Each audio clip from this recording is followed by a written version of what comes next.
With that said, let us get started. The meeting is now in session. Please rise for the Pledge of Allegiance. I pledge allegiance to the flag of the United States of America and to the republic for which it stands, one nation, under God, indivisible, with liberty and justice for all. Please remain standing for a moment of silence.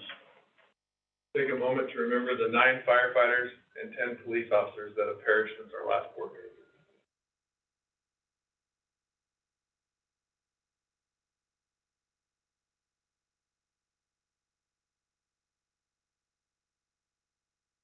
Thank you. Please be seated. It's just, you want to connect to the Wi-Fi so to pull in all the emails again? Okay, and again, my apologies for being just a few minutes late. Traffic. Sure. It's all about planning, right? Right, Gene? All about planning. Yeah, okay. I guess we're going to start off with some presentations of awards and staff recognition. We have an award this evening. Okay. For Ms. Brandon Brothers, 5 years of service. No way. Congratulations. She's the always smiling blonde in the back. And, in that 5 years, in 2019, she got the Admin Support of the Year Award, and in 2020, unit citation for implementing our new payroll software, all the associated benefit stuff. It was a heavy lift with lots of buttons to push and things to manipulate. So it was a big deal. I'm not making light. It was for efficiencies in the organization and access for our members to their wages and benefits, and the one-stop shop and easy and clean, and it's been a great product. Graduated way back in 2007 from Casa Grande High School. Got our associate's degree in 2009 and a bachelor's in 2014. And we appreciate the heck out of her. She does a great job. And busy on her days off, I will share, raising a couple dozen goats just about. And so she's busy inside and outside of work. So come on up and we'll give you your pin.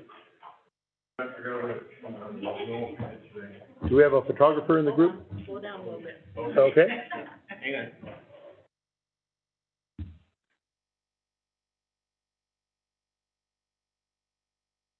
I'm gonna do the smiley face. Would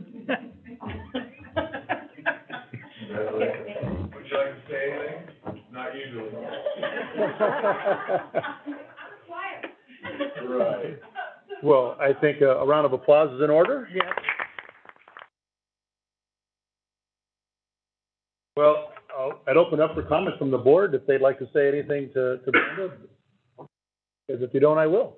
Okay, well, on behalf of the fire board here, I almost said fire commission, on behalf of the fire board, it goes without saying that you are probably the one singular person amongst all the pieces and all the players that the membership is most focused on and concerned with, because you deal with them directly, and that's through their paycheck. And it's truly appreciated that I think everybody gets paid on time. I haven't heard anybody who hasn't or missed a payday. So thank you very much for all the hard work and dedication. It does not go unnoticed.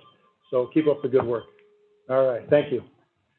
Okay, and you're welcome to stay the rest of the meeting if you'd like. Otherwise,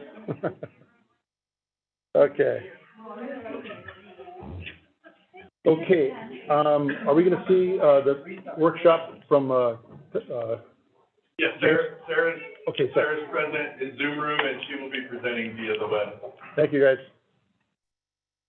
Okay, then let's go ahead and move forward with the budget workshop. Good evening, Mr. Chairman Soto, board members. Heidi, it doesn't look like I'm able to share. There we go. While they work on that, I just want to give props to Sarah Gabe and the group. JVT did a really good job of helping us put together this initial draft. And I say the word initial because we went through it extensively, line by line, and based on division and project managers' wants and requests, as well as labor's requests. And for those newer to the board, this is our first strike at it, and this is, the intent of this is for you to absorb it and then give us direction, and then we go back to the drawing board and work on anything that any suggestions you make or any requests that you make, and then we move forward. So, as I said, this is the first look with all the program, project, and divisional requests, and then we'll go from here. Thank you. Okay. Perfect. Thank you, Chief. Director Soto, members of the board, in your, in front of you, you have our first kind of detailed look of where we have rolled up now with our first initial look at the detail level of our budget for fiscal year 24. So I'm going to touch on a couple of key points and then open it up for the board members to questions and direction on where we want to go from here. With that. Okay. So we will go over the budget schedule, just to keep that in the forefront of our mind. We are on a schedule that we have to have both tentative adoption in May and then final adoption in June per state statute. So we'll walk through that. We'll go over, this should say 2024. I apologize, I'll get that fixed. The 2024 expenses and the 2024 revenues. We'll look at the allocation of fund balance and then open it up for board direction. Just to reiterate the board schedule or the budget schedule. So we're in the middle of the process right now, going through our workshop with you guys now. We have a tentative adoption scheduled right now for the May 16th board meeting. And then with final adoption, public hearing and final adoption on the June 20th board meeting. So real quick, going over the 2024 expenditures. We have some external impacts to our budget. These are not necessarily new. We've been experiencing these the last couple of years, but we have our PSPRS contribution rate that's increased about 2.53%. Without any pay increases, that is about a $219,000 impact to the budget bottom line. We did see a workers' comp decrease, predominantly with some of the rates that they gave us for the COVID premium and some other things. So that is decreasing to $844,000, which is a decrease of about $34,000 in next year's budget. We had record inflation, as you all are aware. It rose 8.5% over the last 12 months. And that's causing some of our numbers to, you'll see, spike up for next year. Total financial impact increase within the expenses without any other changes is $153,000. Again, predominantly related to that PSPRS contribution. And then an impact with the 4.6% COLA and other increases is about 1.52% of 1.52 million.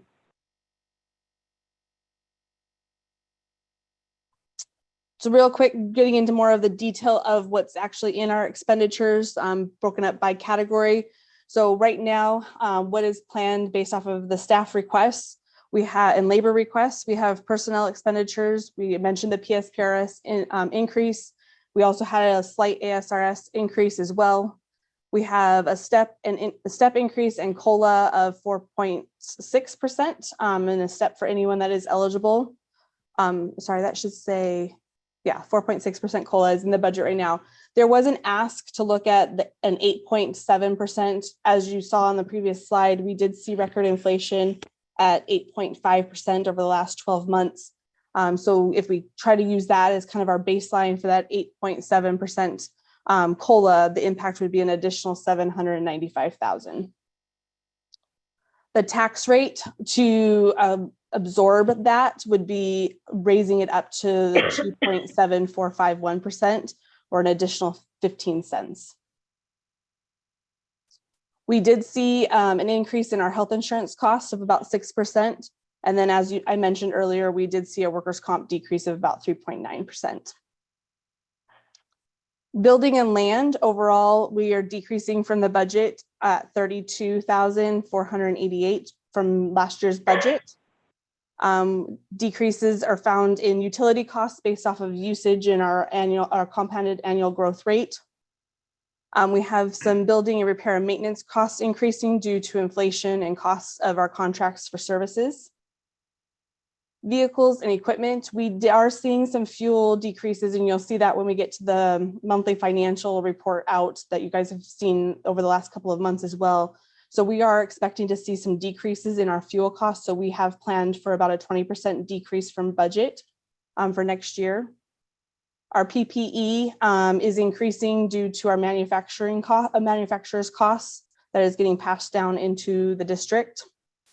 And then we have in vehicles and equipment, some small tools and equipment needed for office furniture and continued increase for some cost increases for our material.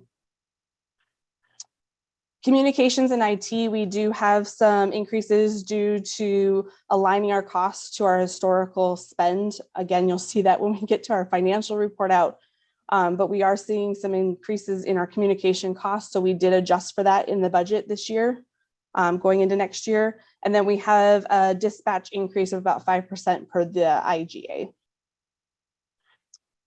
Meetings, travel, and training is increased based off of higher costs for travel, as that inflation is getting passed down to everything that we're seeing. Costs for travel is also going up, as well as we have an increase in our wildland deployment costs, which I'll talk about a little bit more when we get to the revenue side.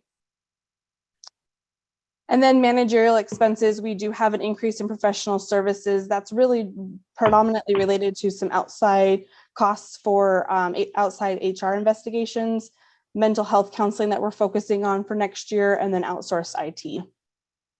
And then one of the things I did want to make sure the board is aware, for debt services, we have our station lease purchase that is paid off in fiscal year 2023. So that's not carrying over into next year's budget. Moving on to the 2024 revenue. Based off of everything that we've seen so far, AV growth was good this year. We had a 5.21% growth in our assessed valuation, which accounts for about a $925,000 increase at the current tax rate of 2.5949. The commercial assessment ratio impact. So as you guys are aware, the commercial assessment keeps declining as far as what the rate is on that. So as that's declining, our assessed valuation is also seeing that decline for that impact. So that impact right now is about $204,000 for the assessed valuation. Based off of everything that's rolling up right now on our requests from our staff personnel, and then our non-tax levy revenue, which we'll talk about in a minute. Right now, to balance the budget, we would need a 2.61 tax rate in order to fund the current budget, as I mentioned, which is about a 0.58% increase. Non-tax levy revenue, ambulance, we have planned based off of kind of where we've seen our historical revenue coming in at 2.3 million.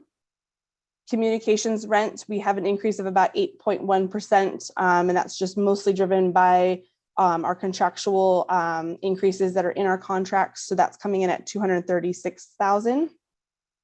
Wildland, we did hold flat to the current budget, which is 750,000. I want to make mention for those that are new on the board, the policy of how we kind of plan our wildland, because we do not know what our season is going to look like. We take the stance of not balancing our budget using wildland funds. What I mean by that is for every dollar of revenue that we have planned in the budget, we have associated expenses that are planned at that same ratio that we historically see. And then anything that's left over, we use to fund our capital plan. So if for some reason we don't have a great wildland season, it's not an issue where we're going to have to come back to the board or have to make cuts in our maintenance and operating budget. It would be something that we would just not fund capital as much as we had planned. And likewise, if we have a great wildland season and we make more money than what we had budgeted, that would just increase the amount of money that's going into our capital.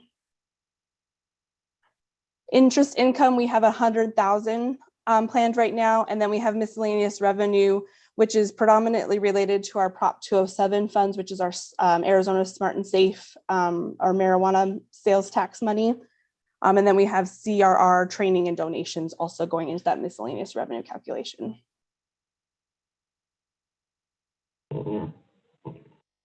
Real quick, just looking at kind of where we stand for our funding, our fund balance and where it looks for this year, and how we're heading in. So you'll kind of see the trend. The line represents where the GFOA recommended fund balance is. You can see we've continued to do a great job at managing our fund balance and having balances left over to fund things like capital and our growth that we need in the future. We have our board restricted funds that the board has elected of $2 million. We have our end leave liability at $750,000.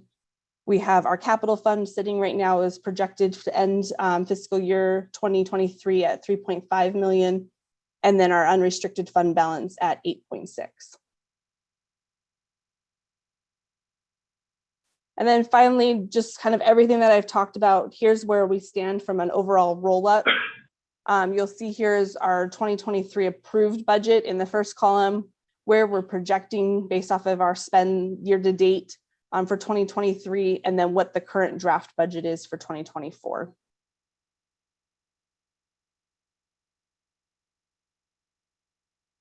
Overall, we have about $23 million worth of revenue and $23 million worth of expenses if we do adopt this current budget.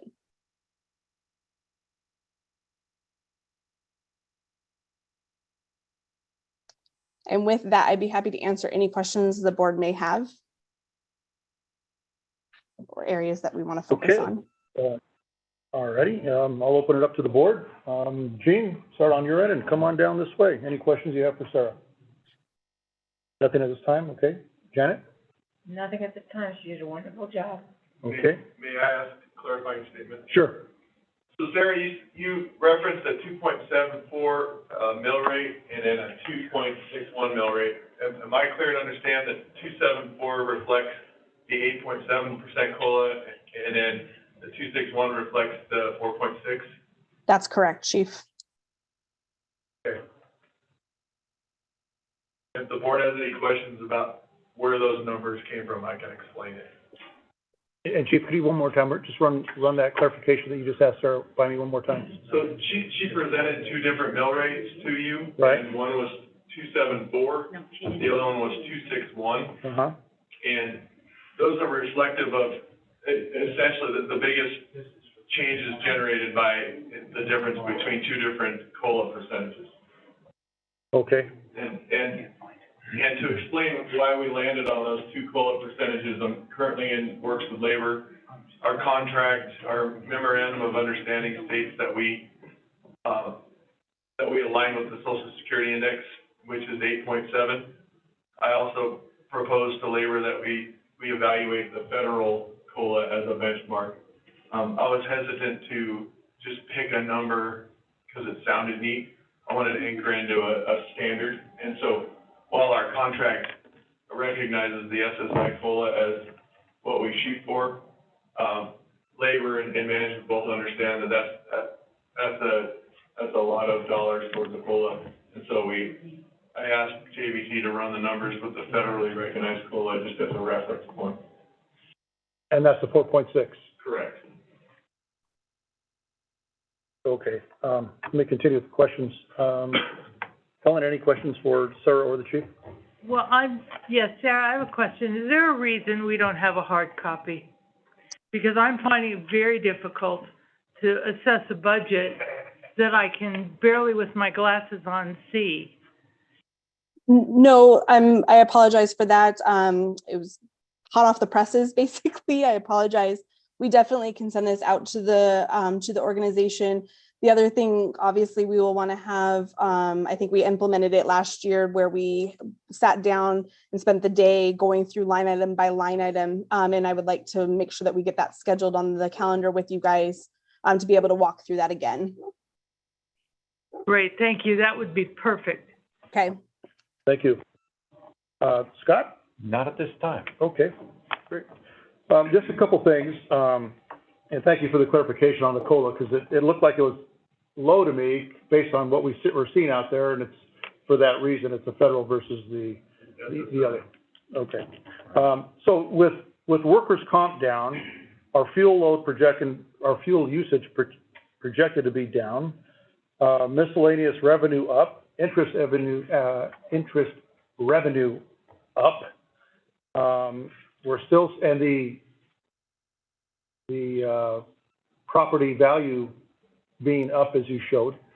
We're still looking at an increase in the mill rate up to 2.61, which is 0.58 of an increase over last fiscal. Is that correct? That's correct. 0.58%, That was excuse a lot. me. It was 0.58, correct? Percent, correct, yes. Okay, all right. And that brings us in or around, as you showed, it is difficult to see. I'll agree with Helen on that. 23 million and change. Is that what we're looking at? That's correct. So right now we're looking at about 23,173,000. Okay, so just over 23. And Sarah, this is Ed. If I could clarify, that number is with the 4.6 program. Correct.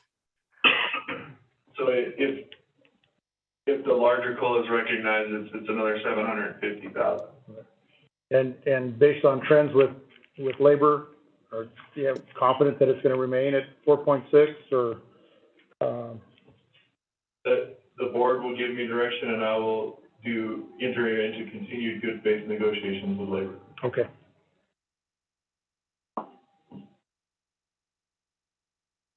Okay, as I normally state, as we're working through our budget season, that we're always trying to work in a downward trend, seeing where we can minimize any kind of increases whatsoever.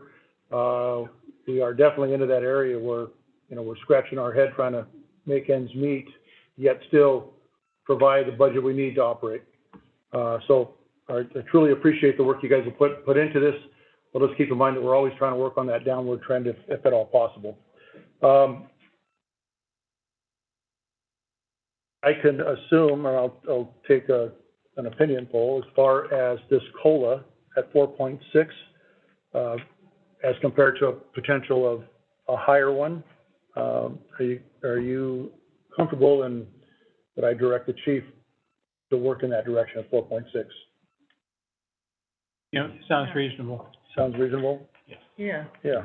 We can always raise it. yeah. Well, correct. This is something we're working towards, but if we're going to be looking at a tentative budget by next meeting, some things have to be firmed up, this being one of them. So I would ask the chief that you continue to work towards that 4.6 as far as direction from the board for a COLA for membership. Okay. Understood. Thank you. Okay. And then as far as JVG is concerned, then to continue tuning the numbers, if at all possible, in that downward trend. By the same token here, we do need to come up with a date between now and next meeting, May's meeting, that we can have the board's workshop and discuss those line items or any other questions we may have about the budget, so that tentative budget can be ready by the next board meeting, the tentative budget. If I may ask the chief, if you can have staff put out needs to meet, and that the board respond as quickly as possible with those dates that we're available, and extend that down to JVG as well as your staff that may be involved, so that we can have that date within the next 2 weeks. So in addition to getting that scheduled, we'll get that out to the board. Sarah, is it realistic to assume we can get an email to print of that budget today or tomorrow? Absolutely, chief. Okay, and then we'll get that out to you as well. And I'll email it to you and then provide a printed copy for those. I like paper. Right. That way we can go through it, pencil it up, mark it up, do what we need to do. Hey, Sarah, it's Jason. Is there any other you know, things that represent more than 0.5% that are outstanding that we don't know about? Not that I know of, no. Would that be in reference to just a 0.58 increase in the mill rate that would offset I that? just wonder if there's anything, a large item that we still weren't certain about as far as a cost. If there's anything that Sarah had identified, that would be important, I think, for everybody to, Well, whether there's still a source of variability there, but she says there's not. So right. Well, what we didn't hear was what the cost savings, would be from the payoff of Fire Station 4. She said it would be, 6 rather.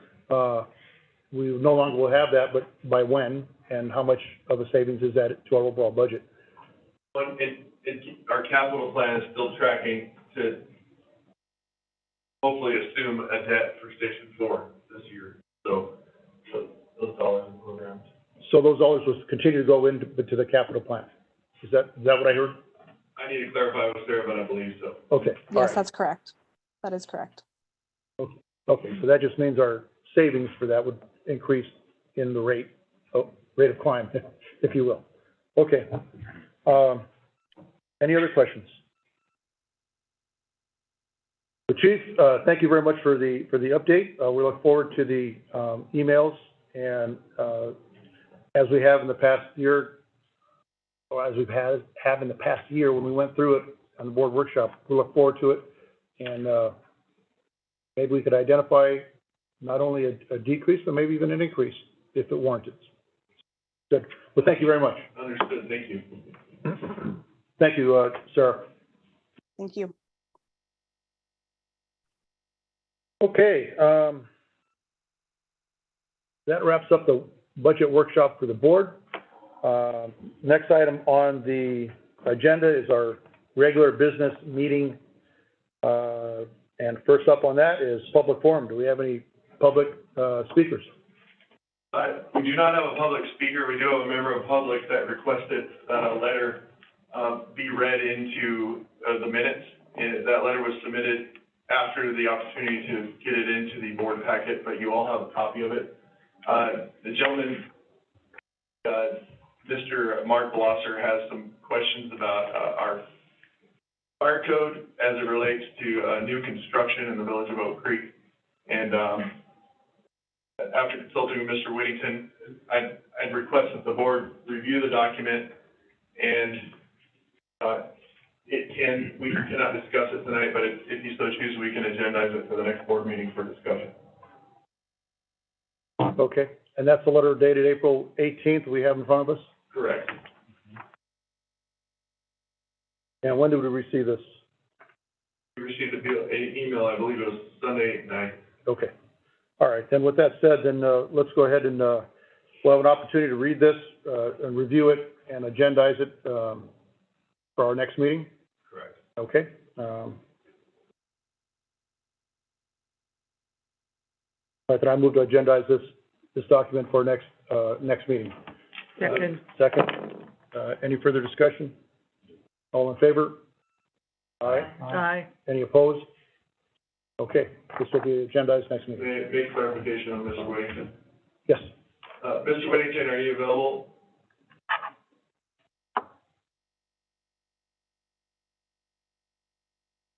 Did you hear me? I can hear you. There was a motion made and approved to discuss the letter submitted from a public member at the next board meeting. Does that suffice, or do we need to have any other language?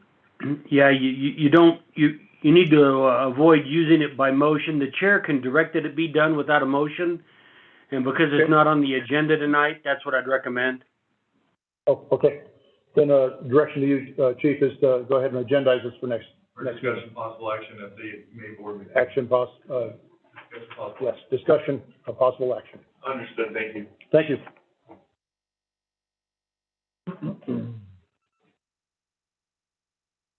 Okay, our consent agenda is the next item on the agenda, and it consists of March 21st, 2023 regular meeting minutes. And with that said, do I have a motion to approve the consent agenda? Moved. So moved. Do I have a second? Second. Second. Any further discussion? All in favor? Aye. Any opposed? Consent agenda is approved. Next item on the agenda is our financial report and updates. That would be by JVG. They're on, if they're on. Are you back, Sarah? I am here. Okay. Perfect. You Well, are on, you have the floor. sounds wonderful. Thank you so much. In your board packet, excuse me, you will find your March 2023 financial report. We'll touch on a few things and then I would be happy to answer any questions the board may have. On this first slide, you'll see what our March revenues and expenses came in at. So for just looking at tax revenue right now, for March, we ended March with $429,133, which is under budget by about $208,000. That's predominantly related to some timing of our tax collections. When we plan the budget, we look at our 3-year average of how much we collect each month. And we just showed up, we had a little bit late coming in March. So we would anticipate seeing that come back in line with our April numbers that we will see here at the end of April. Non-tax levy revenue came in at $403,960, which is over budget by $157,000. Predominantly 2 areas that really make that up. Interest income with our fund balance that we have and the money that we have in the bank. Our interest income for the month was $134,000 over budget. And then our ambulance revenue came in at $20,000 over budget. Total expenses for March, we ended at $1.3 million, which is under budget by $74,000. The predominant drivers there are really in our personnel costs, as you can see, came in at $1.1 million, which was under budget by $53,000. Our building and land, which was $27,000, excuse me, which is under budget by about $8,000. That's predominantly driven by lower building and ground maintenance costs. Our vehicle and equipment was at $49,000, which is under budget by about $9,000, driven by lower than anticipated fuel costs, which leading into that budget discussion on why we dropped fuel costs down, as well as our vehicle maintenance costs are also trending a little low in March compared to what we had anticipated. Communications and IT are at $53,353, which is over budget by about $3,000. Just timing on that. And our managerial costs are at $54,626, which is under budget by about $7,000, driven by lower training costs and about $4,000 plus timing on our uniform costs. Moving on to the next slide. This is our year-to-date look. So July through March, our revenue so far is at $16.5 million year-to-date, which is over budget by about $358,000. Our tax revenue, as I mentioned in the March look, we are under budget by about $221,000. Again, I anticipate that coming back in line when we get our April numbers. And then our non-tax levy revenue is over budget by $579,000, predominantly driven by our wildland revenue that we saw at the beginning of the fiscal year that overdrove about $288,000, and our interest income that we saw in March as well as earlier in the year at $181,000. Total expenses for the fiscal year so far is at $14,676,103, which is under budget by about $90,000. And you'll see our big drivers there. Personnel is at $12,463,000, which is over budget by $77,000. That's really driven by, because our wildland revenue is up over budget, we also need the wages and the benefit costs to support those wildland deployments. So that's really what was driving the personnel costs up. Building and land, we're at $256,000, which is under budget by about $67,000, driven by lower utilities and building repair and maintenance costs. Our vehicles and equipment are at $521,000, which is under budget by $25,000, driven by our lower fuel costs that we've experienced through this year. And then our managerial is at $713,000, which is $76,000 under budget, driven by that lower anticipated training expenses, as well as our election costs of $25,000. Next slide. This year-to-date slide just kind of gives you a look at where we are budget of spent versus what we have left throughout the year. We're right on target with 74% of our expenditures spent already, with 26% remaining, with 4 more months to go. Or 3 more months to go, excuse me. Percentage of expenditures year to date. Obviously, our personnel is our largest expenditure. We're at 85% of our expenses are related to personnel, with 5% for communications, 6% for operations, and 4% for managerial costs. And then our cash position, as I mentioned in our budget meeting, our fund balance is doing really well.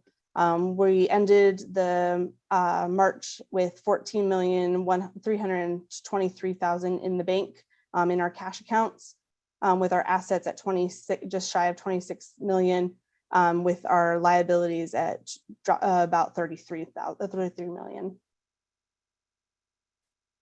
And with that, I'd be happy to answer any questions the board may have. This is Gene McCarthy. Just curious, what have you, about fuel. Saying that the fuel prices are not as high as anticipated. Well, I, for one, I don't know if the rest of the people here have experienced the increase in fuel prices on a personal level that I have.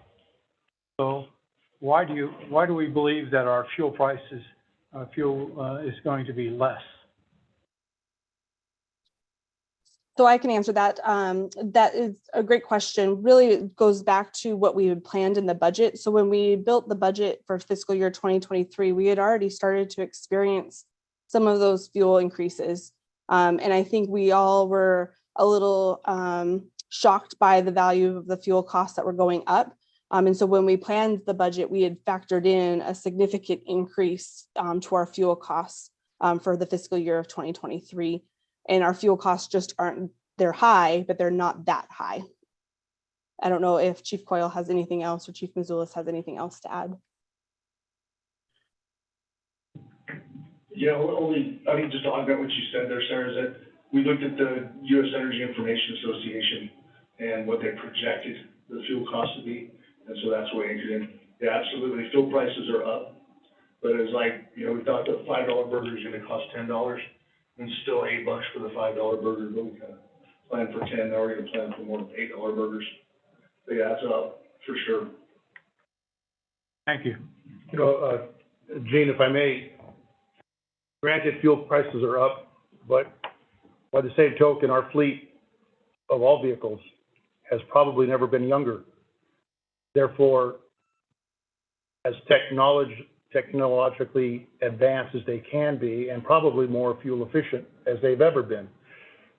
And by the same token, I think our membership realizes that and probably driving accordingly, except for the emergency response when it's hammered down, you know, pedal to the metal.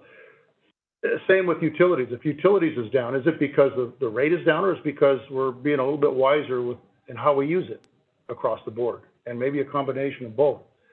But it's a good trend, so long as we don't get caught short on the fuel. But I'm sure, as with other items in the budget, line items can be adjusted accordingly. So, I should point out that when it comes to the station utility costs, we haven't had to do a lot of cooling so far this year, and so you know it may bounce back up if we get back in hot weather to where it normally has been. So we'll take it for now. Yeah. Thank you for the answer to my question. okey-doke. Okay, any other questions for the budget? Okay, would you like to make a motion for the March finance report? Sure. So, Mr. Chair, I move that the board accept the March financial report as presented. Do I have a second? Second. Okay, we have a second. Any further discussion? Okay, all in favor say aye. Aye. Any opposed? Okay, the March 2023 finance report as presented is approved. Thank you. Thank you. Okay, that leads us into our next item, which is the fire chief's report. Chief Mizoulis. Okay, let's start with administration. Oh, I don't have. Never worked in barring this, Jean. Yep. All right, thank you, and we have a full slide today, thank you, Kim. As you can see, we're hiring. We've gotten that, firefighter academy is, we're recruiting, and so that's our announcement there in the picture that you see on the slide. Posted up on our website and actively recruiting, because we've got people, we're ready to do it. So we'll go in order of our slide now. So, we started our admin collaboration project that I brought up last meeting, introduced that we are working with a consultant, got a group of administrative staff together, and we're working on a communication and conflict management initiative that we're gonna roll out for our team and then make it accessible to the district as a whole. We had our first guided session today, lasted all this morning and through the lunch hour. Incredibly productive, a lot of great ideas, a lot of participation, and we're energized by this project and can't wait to continue to update you on that teamwork. So it's team driven, it is interactive and responsive, so it's not a laid out plan of this is what we're gonna talk about and here's how we're gonna do it. It's an evolving work as we're going through it. So we'll keep updating you on that, but that work began just today. Talking about the website work, we've been using the website as we told you we would to post those weather alerts, flood alerts. We had a couple of wind advisories. We put our recruitment up there. And so just happy that the accessibility to that is what we'd hoped we'd be able to have to get those messages out there. And as time permits, we've been a little bit low on some of that staff that we'd be using to place those updates. And so as we get back to full staff on the admin team, we look forward to be able to incorporate more announcements, more updates, and more advertising for the district, really. Being informative is really our goal. Clearly, we just talked about all the budget work that we've been doing, and it's presented to you, and we'll get that draft out to you as soon as we can. Upcoming, Earth Day is coming up, so lots of events in the community and the general area reflecting on Earth Day, and so find something near you in kind of the continuation of that, and April being Earth Month, we're doing our annual yard waste drop-off. We've been talking about it for some time. And Kirk's gonna cover it in great detail. Excellent, I'll just give those dates that are right there and then call it good. And then we always bring up, I think we brought it up last year, because we have so many of our staff that participate in it at various levels, it is fair season beginning. And so the Verde Valley Fair is coming up, and if you go, you'll likely see some of our staff and or their kids out there with their hard work in 4-H and all of these other organizations, just showing what life in the Verde Valley is really like and what it is for our families here. So back again with the staffing updates, our firefighter orientation begins next week. As there are 3 weeks of our 3 brand new hires going through the rigors of what it's like to work for Sedona Fire. So while probably experienced in some capacity in fire service, we orient them to the Sedona way, our staff, our processes, and then really rigorous training. So that begins on Monday. We just completed those follow-up for the division chief interviews for that open positions, whatever may come going through that process. They really put them through the ringer. Hey, one of them's sitting in the back right there. He's recovered, so that's excellent, excellent news. Hats off to, and it's always great to see how all of those promotional processes evolve over time, and that's what we've been really working on administratively.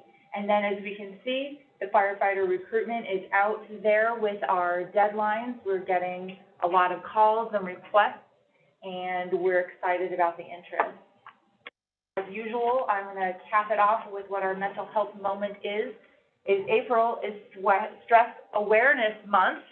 I didn't know, I am aware, though.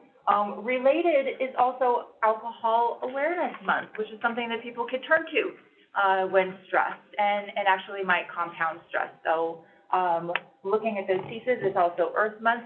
We learned a stress relief thing today, if we remember. We don't have to demonstrate it, but we learned we learned an actual physical embodiment of a way to, when you don't have any other way to do it, to in your moment just relieve your stress. And it's a breathing mechanism that can just kind of get you mindful, get you the oxygen you need to clear your head and get your focus on. And so it was part of the day that I didn't expect that we were going to have, and it was a nice little a breath of fresh air for us to be able to be mindful there. So with that, I will end my presentation if you have any questions or comments.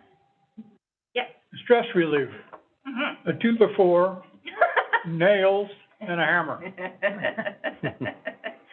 Do you have a fence to repair at your house there, Gene? No, but just take it out on those nails. Just beat those nails into that 2x4 and take a deep breath. It's good advice. Heidi, if I can ask, the admin collaboration project, what was the emphasis? What is again, I know you said it was. I did, and it's a mouthful. So it's communication and conflict management initiative. And that the people within that, staff, subordinates, outside people. It's just a focus group of the administrative team that are present that we started with, and so it's kind of the core group that's got a concerted workflow effort. So that's why we're focusing there. So, to give you an idea, it's Kim and myself, the ladies that were sitting in the back earlier, Carla and Chris, all of those staff members that have a significant amount of inflow and outflow of work together. So really coming up then with and developing together instead of it being imposed upon the group is going to work on our communication efforts, our styles, creating templates and best practices of how to relate to each other, to the district, to the operations team, and then working on some of those things that tend to resurface. That conflict is natural, and confusion and ambiguity, all of those things happen in a work environment or just as humans, and figuring out a way how, instead of going through a wash cycle of those issues, that we come up with a constructive way to address them. Gotcha. Sounds like a lot of good work. It is a lot of good work. Is that going to be directed or placed under a strategic goal number? Is it focusing on any one of those of our strategic plan? Yeah, I don't know that it. Because I'd like to see all that work be measured somewhere, somehow, as it relates to that. I'll let you take this one Yeah, away. I think the measurement is a lot like you measure interpersonal dynamics and improved efficiency and things. It's not necessarily, there's not a KPI for it, but their ability to be more effective at supporting all of the different, outward-facing missions is essential, because we need them. So they're enhancing that, but I don't have, if anybody has a KPI, to suggest, we could do a pre and post survey or something like that, we're gonna validate it. I believe there's one of our strategic plan initiatives that discuss efficiencies and standardization of procedures and protocols, and this would fall in alignment with that. Sure. And then I'm not correcting you, but I would say we're focusing on we. We're not they. We're all of us. And so it's going to be our effort. We're going to be seeking across aisles and across offices and hallways to get the input that we need to make an effective plan that is going to be impactful for the entire organization. I would think it'd be difficult to measure getting along. Yeah, it's kind of like when you have a flat tire, when you're driving, you don't have a flat tire, everything feels good, and you just notice when you have a flat tire. Well, I think when you have, like, as Heidi mentioned, if you're improving efficiencies and you're through communications, those definitely are two goals that we're looking at, that we ought to bring that up and be, this is, we're trying to accomplish our strategic plan, even though this may be in the whole big scheme of things, not as large or important as other people may think, but it is extremely important amongst the group that you're dealing with. So, a measurement of sorts always helps measure where we're at. So, good. I'd like to see how that plays through. I Good stuff. look forward to showing it to you. Thank you. All right. Thank you, Chief. Okay, we move on to operations, Chief Boyle. All right. We got a lot of stuff to talk about today. No. Yeah, sorry. We got to get incidents, as y'all are aware, immediately after our last board meeting, we had another flooding event. And I think the main thing that I'll touch on there is that, you know, I appreciated Chief Foley and the coordination stuff that the city provided. And Chief Mazulis and I were able to split duties as they related to public information, to support the city and provide our, you know, part of the mission there, so that the battalion chief and the operational crews could, for the most part, focus on being able to deal with any emerging incidents that occurred. And I think that the way that you tell that worked well is that the first flooding event was projected to come in at 14 feet or something, and it topped out at 10. So, or critical thinking would lead you to believe that when the next progression is 10, or the next estimate for the flooding event is 10 feet, oh good, we just saw 10 feet. And you know, we just gotta prepare for 10 feet because we know what that looks like. But instead, you know, what collectively we did, I think Chief Foley, this is what I mentioned specifically because she's the one that suffers a consequence in credibility and everything else when you evacuate people when you didn't need to, or when you don't evacuate people in time, because it's a law enforcement function. So, we talked about the second event. She was, supportive of the fact that we should just look at the modeling as having the potential of being off by at least 50%.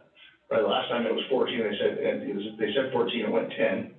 This time they said 10 and it could go higher.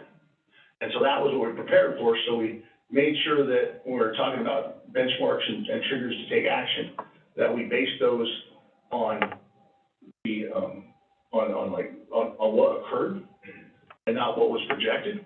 And that we continued to reevaluate that to ensure we had enough lead time to, you know, get people out in the field, evacuate, make sure everything was done. And that lead time had to move.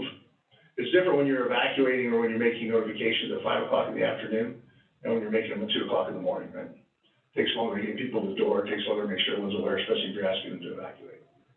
So there's a lot of back and forth conversation between all the agencies involved, but primarily by the go-to us and Sedona PD to make sure that we were in lockstep about that and that we're providing the right information and including working together to draft the public information releases and get other eyes on it. So there was a lot of validation of assumptions, a lot of challenging of any biases that we may have from the past event to improve the decision quality as we move to that second event. So with regards to significant events, that still put it at like number 6, I think, as for flooding. Felt like the division of labor and the way that it was executed was positive and demonstrated competence. And I was really happy that while he calls it a division of labor, I got to eat pizza with Stephanie Foley or Chief Foley, and Chief Foley had to do all the media interviews. So it was a win-win. Yeah, I'm not saying, I'd say it was an equal division of labor, but it was a division of labor, so. Regarding wildlands, so it is that time of year where I need to kind of, bring y'all up to speed on some stuff. So, the first thing I'll say is that when we train, like we're doing right now in preparation for wildland fire season, that the training that we do, we attempt to make it as realistic as possible, and that it includes all of the different areas where we've identified weaknesses in the past or in large or say fatal fire reviews that they have identified potential causes of fatalities. So one of the things that includes is communications. So we communicate on the radio. We communicate on the radio just like it was a real event. We practice calling an aircraft just like we would orient to the area where we need them, all that kind of stuff, because it's critical that we're not practicing on a real then. So I'll just leave that right there. Right now, we're still above the rim, enjoying the, I guess you call the advantages of delay that the heavy snowpack has caused. So right now, across the Prescott National Forest, including the Red Rock Ranger District, which is kind of shared between both forests, but everybody's reporting moderate right now for the fire danger, for the current fire danger. The drought outlook and the current drought conditions for Arizona, basically, if you went from the far northwest corner of Arizona and they little ring right along the river, on the Colorado, all the way down to the far southwest corner, there's still some areas that are in what is called normal dry, so the lowest drought category. Every place else, out of drought. And so there's two things that I'll give you guys about that. So number one is that your drought is just a measure of soil moisture, is basically what it is. So it's the yin and the yang. So the good part is that that green up lasts longer. So in brush, things like manzanita, like that, when they go into green up, they stay in green up longer. Why that's important is that manzanita, especially around here, it's not dependent upon the dead wood to carry fire. When it gets below, all the different brush types are pretty much the same, but between 70 and 80%, depending on specifically what brush type it is and the amount of dead component there is, they're going to burn dead sticks off of the bush and everything. Then all of the resins in manzanita become available to burn. So why that's important is that brush is either on or it's off. It either doesn't burn very well, or it's like gasoline on a stick.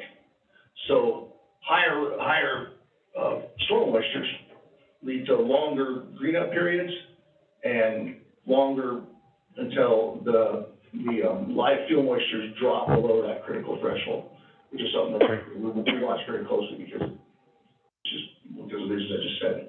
So the longer that waits, with assuming normal onsets monsoons, then the less time we have of that critical fire over in the areas that are predominantly brush. So that's a good part about brush. So the other fuel type that we have around here most prevalently is juniper woodlands. So it's kind of opposite of juniper woodlands.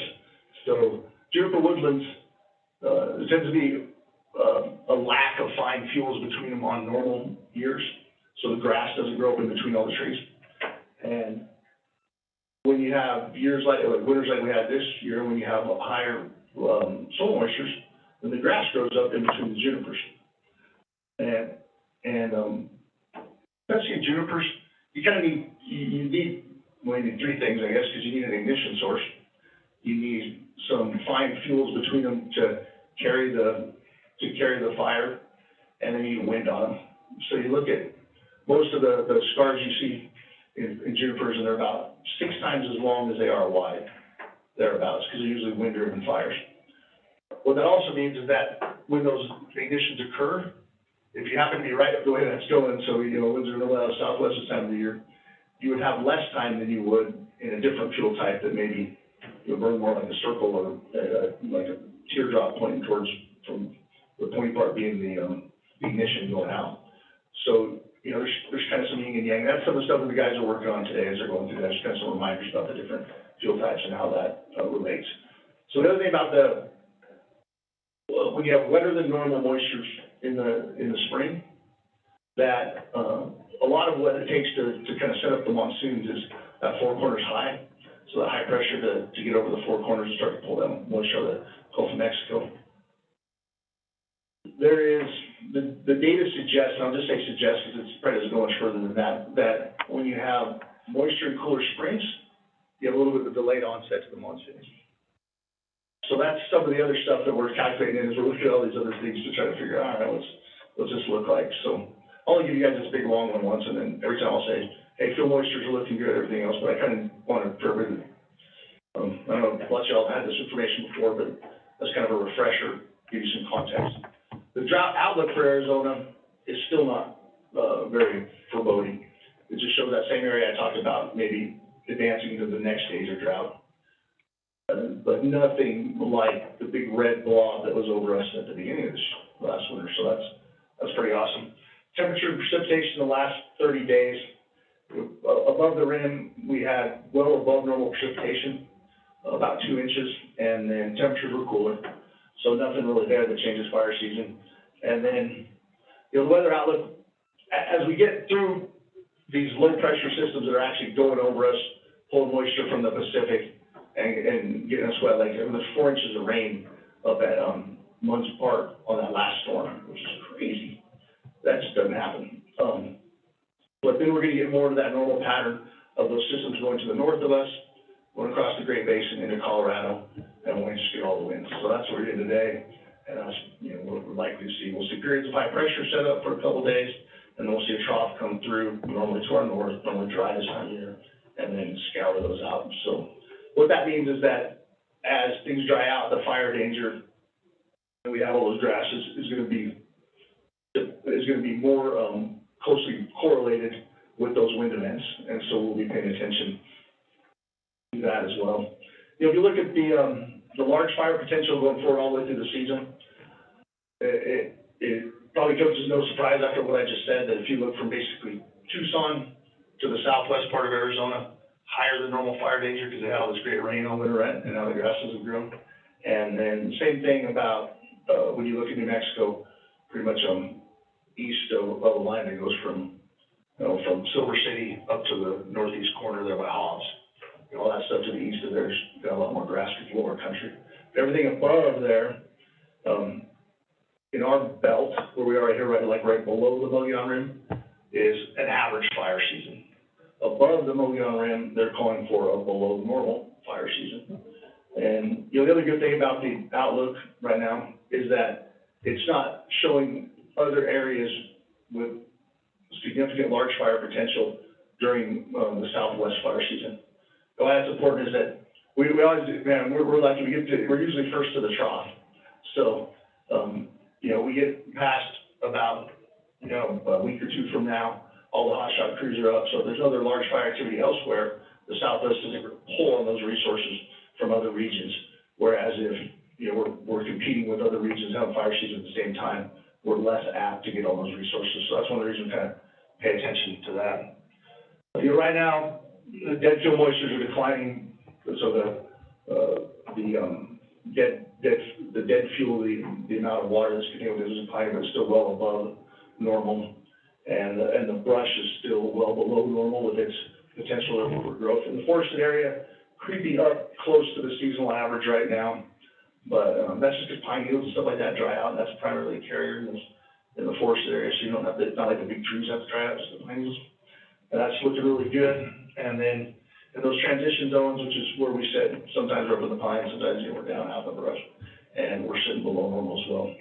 There's been very minimal fire activity so far in our region. There have been 7 fires for a total of 4 acres on the Prescott, on the entire Prescott. So, which points to the fact that the fires are not resistant to suppression. So, I think that's, that's kind of the outlook for what's going on right now. And I think it is important to remember also that when we start looking forward towards fire season, that, large fire growth, direct flame impingement from the main fire isn't normally what burns down much homes. It's usually one or two things. It's either embers that wash over there. You guys, I've done this before, that. You can sit there, watch that flaming front, and when you're a rookie, you think, cool, it's a long ways away, and then you look behind you and there's a house on fire. That's right. Yeah, and so, so that's why we concern ourselves with ensuring that we have the ability to take action independently of all of your communication, because you're not just watching that fire front, you're bumping around, checking homes, doing all that kind of stuff, and you have to do that in a coordinated way. And then the other thing that is concerning is that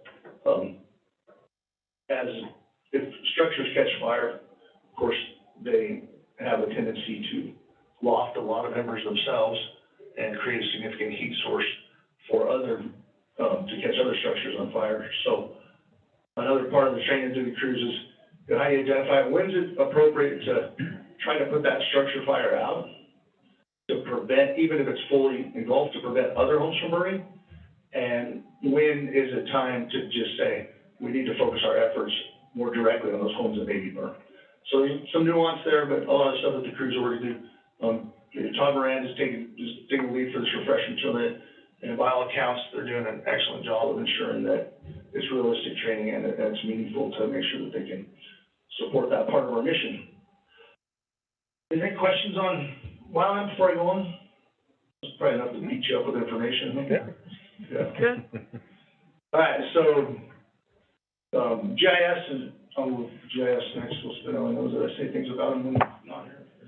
All right, so, yeah, thanks to Sedona for he provided a lot of support this month, even though we let him go check out some new cool stuff for a little bit, but, you know, there's some issues with the flood hazard map, and I was trying to identify, where the latest, where floodwaters may inundate places at different levels.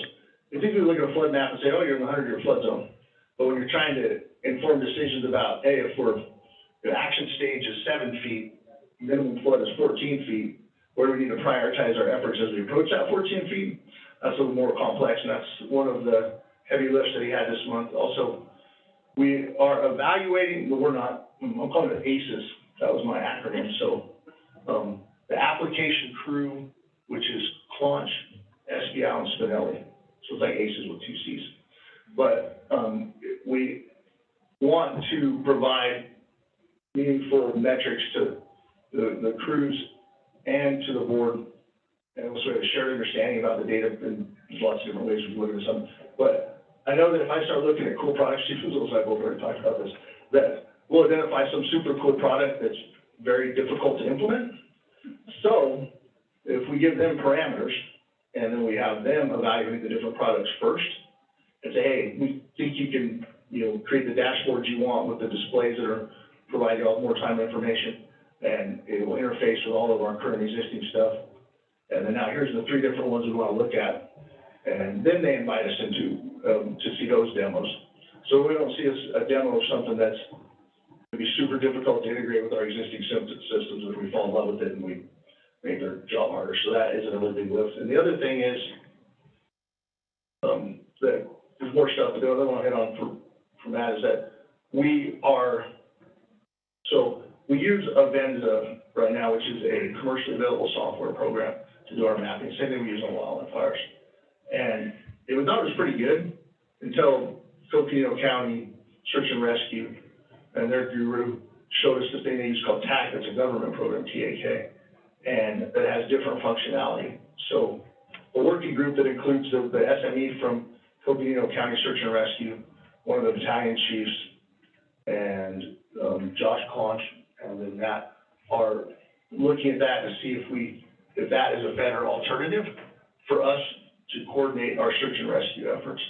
If it has more, not just robust, but more functionality that is necessary, because you get a lot of bells and whistles that's really hard for them to use.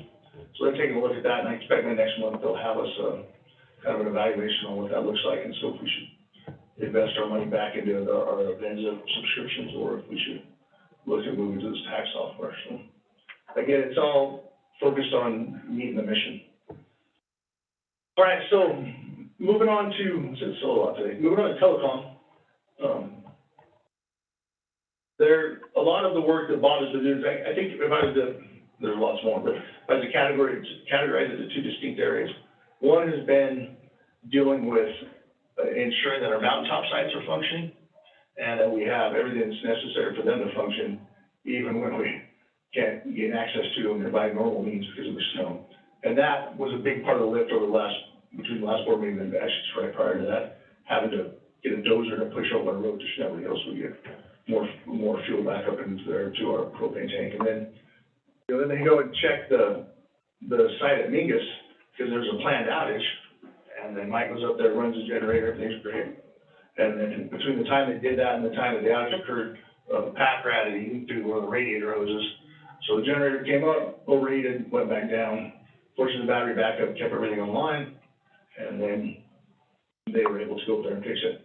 And the other thing is that radio systems used to be, even it's like, I don't think how old, but I remember when they were, it was a radio.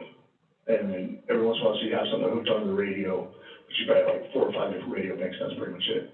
Now you have about 50% of that and routers and things to move digital signals around. And so we identified a need for the routers, the board approved a large purchase for those.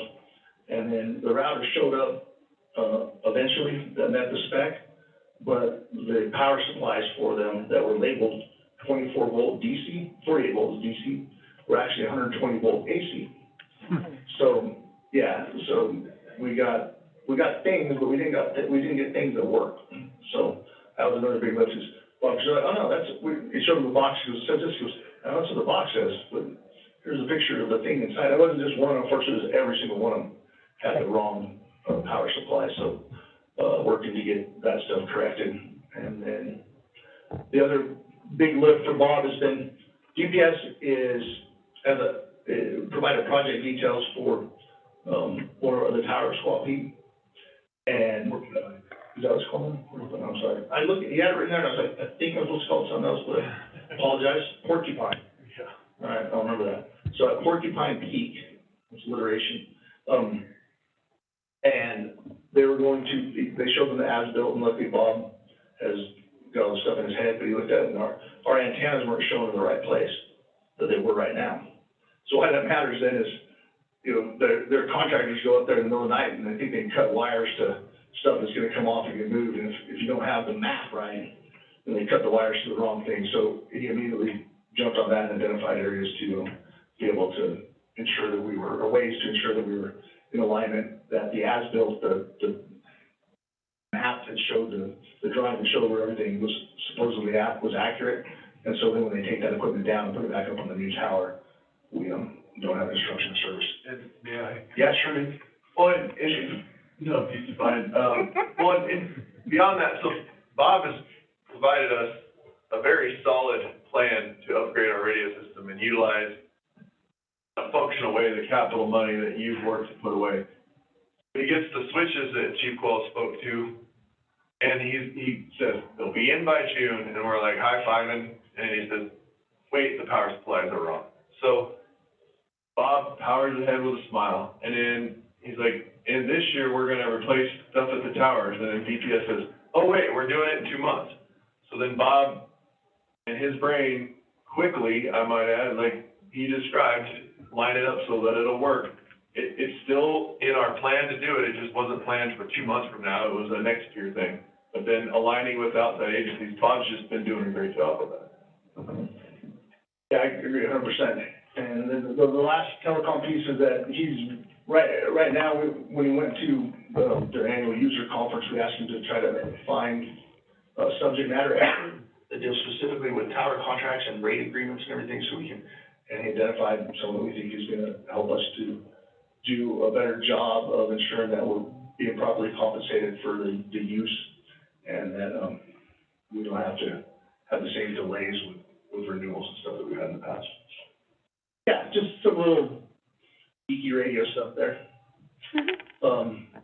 And, for programs and projects, for me personally, so we transitioned from the multiple different testing processes to identifying the need to ensure that we have a list of qualified and promotable captains going through the future, because as we do this other stuff, there's all this downstream effect. And so I just drafted an email, sent out to BCs to identify a captain from each shift to work with the BCs, evaluate the job description, and then we'll just start that whole process over again. So we'll do the job analysis, we'll update the essential functions of the JD, we'll determine what we're going to use as assessment criteria, and then we'll work to get it out to people far enough ahead in time so they have 6 months or so for the next date. But we're almost out of position, so unless we got to go back over them again, at least in operations, hopefully pretty soon there'll be a little break from that part of them. What I will tell you, and I'll close with this, is that I was talking to one of my friends, his name's Charlie Black, and he's Lieutenant Colonel in the Marine Corps, retired, and we're talking about different things and priorities and competing priorities. And he said, I would always settle into this when I was in the Marine Corps, is the Marine has 2 jobs. You know what they are? Yeah. Win battles and make Marines. So when you think about that, it's not win wars, it's win battles. And I think that's, you know, important, especially for the operations folks. You know, try not to burden them too much with all the stuff going on in the background, give them a package of stuff they can move forward without a test and everything. Because we need them out there winning battles, and then, you know, people like me will spend time figuring out how we can provide processes that help us see where we build good Marines. Thanks. All right, do we have any questions for Chief Coyle?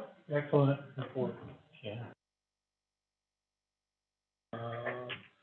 Chief, I do have a question on the maps for flooding areas, the depth of water flowing. Is there a correlation between the depth of whatever's coming our way and the speed at which that water is going to be flowing per second that would assist us in, say, swiftwater rescue? That's a great question, and, no. Okay, thank you. You were the first one. It's funny, because the Colorado Basin Forecast Center is the name. So the hydrologists that provide us our forecast, they're located in Colorado, in Denver. Anyhow, they stayed up, they don't really just stop regular hours, they stayed up all 24 hours during our stuff. They provide us with different updates, and I have multiple conversations with them. And so we have upstream of the gauge at the Talakepaki Bridge, which is the first USGS gauge. There is, the outside flood control district has things like in one part says water depth and things like that. But they don't account for all of the different contributors to the stream flow.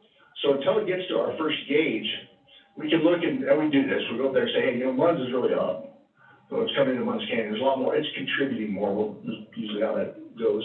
You know, we'll say, hey, it looks like, you know, Pump House Wash is contributing a lot more than it did last time.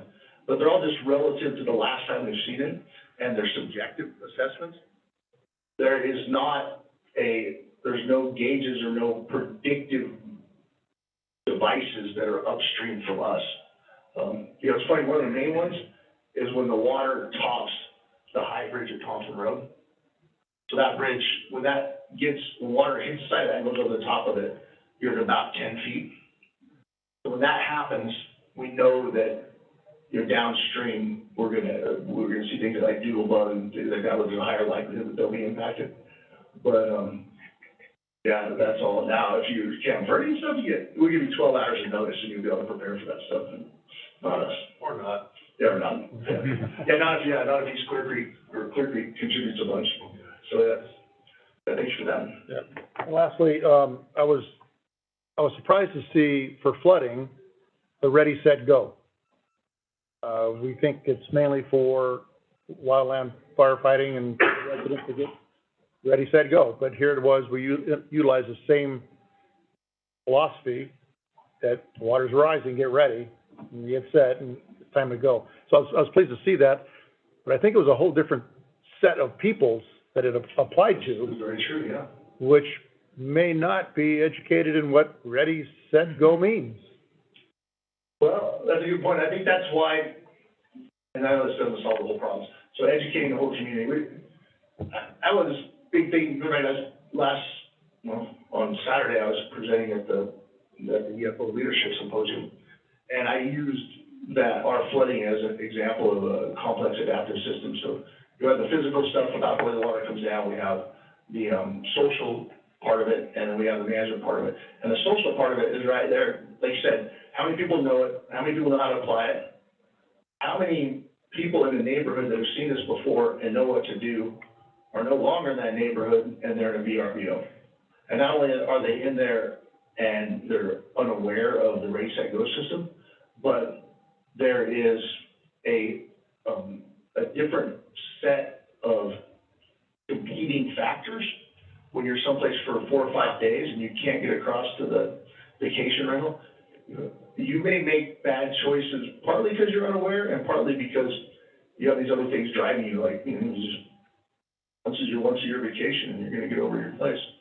And we saw that result in somebody went on a couple barricades next door and we helped out with and stuff. So you're absolutely right.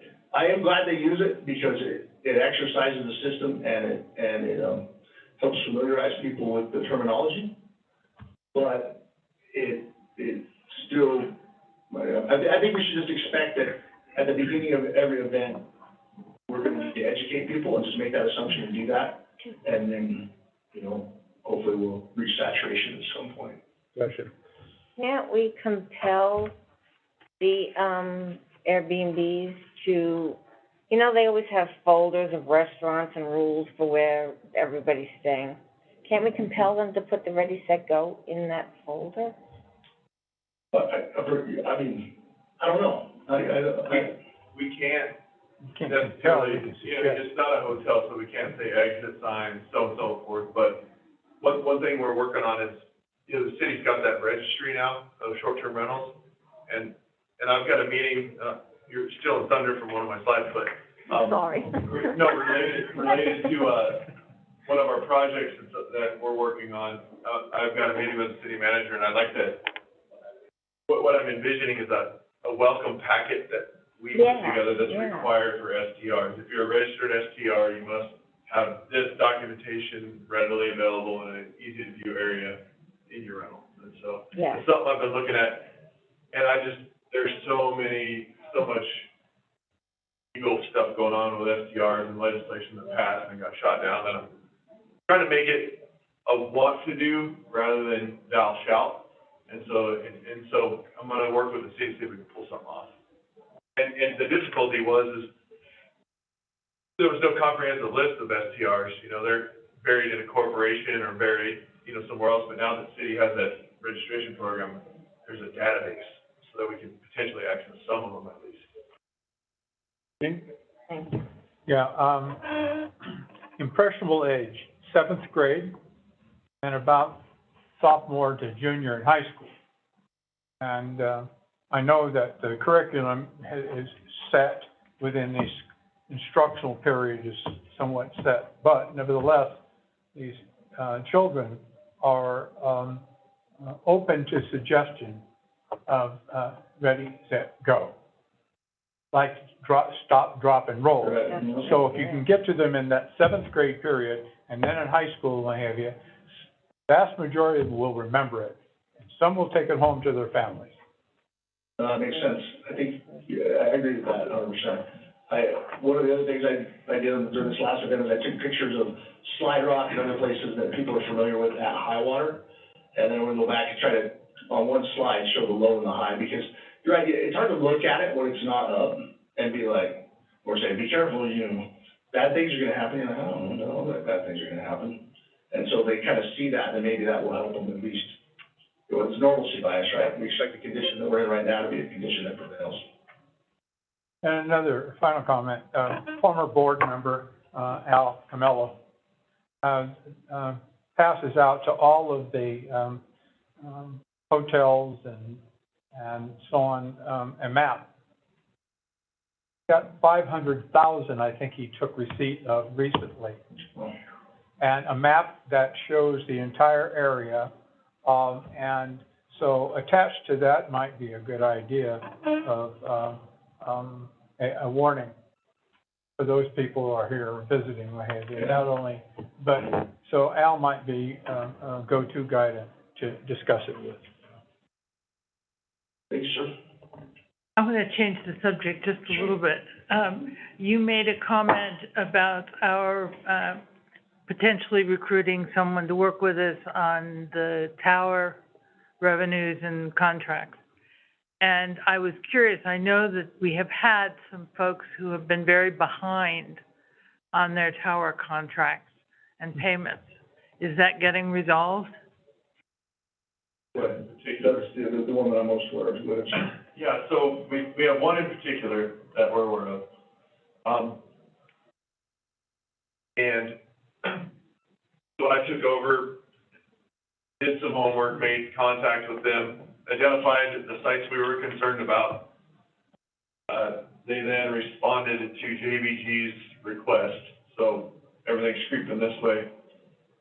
And had some really in-depth, great conversations with their regional supervisor. And then stopped answering my emails. And then for the past 4 weeks, every week, I email and I phone call her.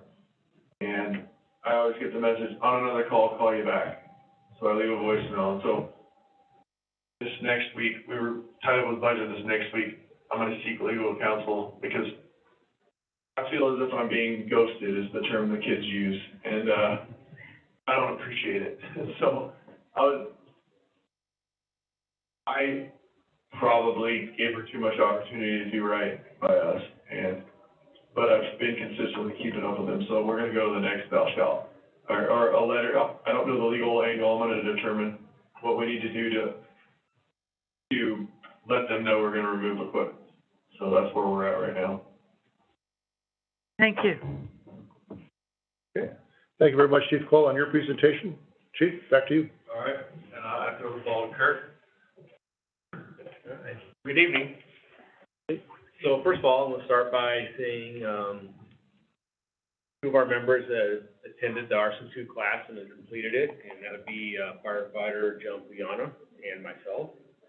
We are now certified Arson 1 investigators. Congratulations. Bravo. Thank you. 2 more classes to go, so we'll be certified Arson 2s. That comes later. Been busy in CRR, as you can see, lots of stuff, lots of inspections, plan reviews, and everything going on. One inspection coming up is kind of different. It's going to be a new one for me. One of the local preschools reached out to me with concerns of active shooter and how they're going to secure their building.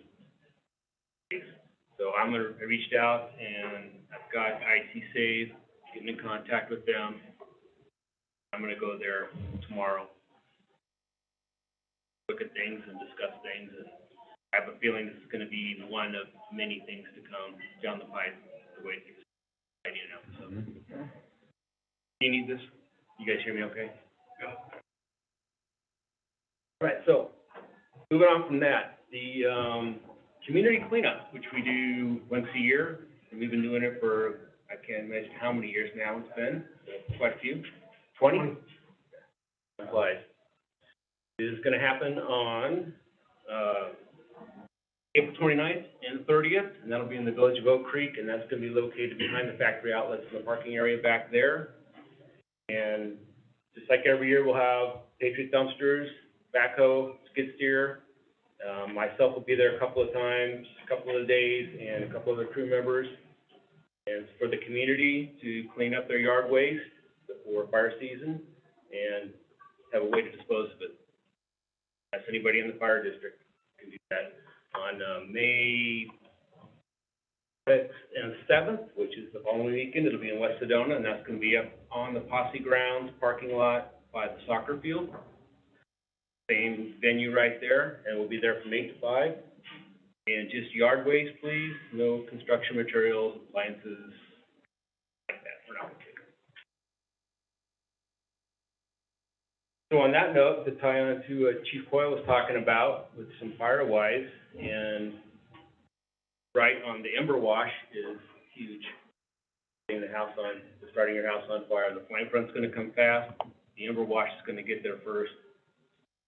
It's going to sit there and smolder on your.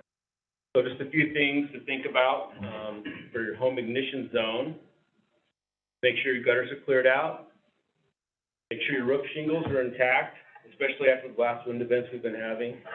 Check your roofs. That's something I never look at until monsoon season, and then I go out there and make sure it's still there. Your window screens, vents and stuff are screened off. You got decks, close them off underneath so they don't get stuff, debris underneath. And also that your furniture on your decks, firewood, whatever, keep them away from the home. That's just, on furniture is gasoline when it gets. As far as, your yard, your 10, 20, 30 zone, 10 feet from the house, keep your plants well hydrated, your shrubs low, don't let stuff grow up underneath your eaves. Dead stuff out, even underneath your nice green bushes that look all beautiful. There's still dead stuff under there. Get that out of there. Just work your way out, 20, 30, limbing up your trees so you don't get that ground fuel burning and going up in your trees. There's a couple of websites. You can go to firewise.org. And also livingwithfire.info is a good one, and they're the ones that promote the EmberWise. The good ones, you get a lot of good information off of that. And questions? I think that's all I got for you tonight. Oh, wait, no, I don't. One more thing. Safety birthdays. So I take this personally because I do all this stuff. So when you're out there trimming, stay hydrated. Sun protection, long sleeves, whatever you need. If you're like me, the sun doesn't like me. I wear long sleeves even in the summer. Eye protection, hearing protection. If you're using your power tools, if you're running a chainsaw, I highly recommend wearing chaps. I never wore chaps ever until I twice got myself in the leg. I wear chaps now. I learned that. More strike free. Gloves. Yeah, that's about it. Now I'm done. I think I covered everything I was going to say. Thank you. I think some of those, things that we talked about for the education purposes, the Ready, Set, Go, and being in a packet of things, could very easily fall into community risk reduction. Oh, yeah. And, working together, they kind of overlap a little bit, so. Yeah, and I think even for the Ready, where we live here, Ready could be, always have that ready in your back of your mind. You don't have to have it all packed by the door, but always have the ready, because you don't know when it does come, then you're scrambling to get it done. You already have the start already going, and when it does come, you just, it's easy. Got it. Thank you. Any other questions? I have a question. Yes. Can you just repeat? It was livingwithfire.org? Yes. Livingwithfire.info. Oh, info. What was the other one? Firewise.org. Okay, Firewise. Thank you. Okay. Not a question or anything, just, Dory, who's Chief Booth, what have you. I've been following her and her adventures and her recovery. And so, if you're listening, Dory, get well fast. Yes. Thank you. I believe she is on there. Okay, well, thank you very much. Chief? I'll pass it along if you want. Thank you. Chief? Operational support, pardon me. EMS activities, it has been, we've had a couple code saves this month, and what that means is, we're dispatched to a cardiac arrest, and our crews get return of spontaneous circulation and, walking out of the hospital, the patient does, so, and then, yeah, I attribute that to just hard work and training. In addition to that, we've had some really complex EMS calls, and we've been utilizing, air ambulance services quite a bit, and quite an uptick from the last couple of months. And it can, it's a matter of circumstance, it's not a measurable, it's not a predictor or a predictable event. We've had some pretty serious injuries that require an aircraft, landing all over the place. We've got a new to the Verde Valley service, Native Air, that added an aircraft to Cottonwood. And so in addition to the NAH helicopter service, Native Air has moved into the region. And we've been utilizing both services. They're dispatched through our dispatch center. And it's great because the Native Air pilots have kind of jumped right in. And Sedona Fire is unique, and we ask a lot of these air ambulance companies to land in some pretty unique spots. And a lot of times when we get an outside agency, it takes a while to build up to that comfort level, or they'll land way out in the middle of nowhere, and the Native Air pilots have been great, and they've been working with us. So, and as always, Guardian's been a great partner with us, and they too will land in some pretty neat spots. And other EMS stuff is the time of year to work on all our contracts for budget with the hospital, and that's one of the few areas where prices aren't going up. So I'm pretty stoked about that. Captain O'Hane's been working on training guys on shift on how to use our new software to track inventory. So that's moving along nicely. And then, another thing that's kept me busy is the hospital in the past few months has brought in a new director for the emergency medical services, at Sedona and Verde, and then a next mid-level manager, and been spending some time, they know nothing about our system, so, or our past interactive, opportunities we've had with NH. So been working with them to bring them up to speed on what was and what is now, and looking at solutions for that. And they've been very receptive. So that's been keeping us busy, because it's a lot of, this is how it was when and why we want to continue it now, doing it in a way that is desirable for both parties. That's a good way to say. Fleet services, Mike's had a couple long-term or extended repair jobs that he's been working on over the past month, but he's been catching up on a lot of his preventative maintenance stuff, and then stupid pack rats. And, Rid or rat? I mean, sometimes if you don't laugh, you'll cry. You know, he does his due diligence, does his full service on his generators, he's feeling happy. And then when we need it, boom, 2-week window between that and that, pack rats chew it up. So it's how do you win? Yeah, and so he does a great job of just jumping on it. I challenge anyone to find a moment when he's ever complained about anything, and he just gets after it. And in training, we've just been doing our annual stuff, like Chief Coyle and some of you experienced today. Our wildland training generated a newsworthy article about a massive evacuation in the canyon. So beyond that, we did a lot of swiftwater training that was well documented by the regional media, and not in Sedona specific, but throughout the Verde Valley, us and our partnering agencies collectively rescued 10 people, 2 dogs, and 1 pig this past month. So, and not a single injury to a firefighter or first responder.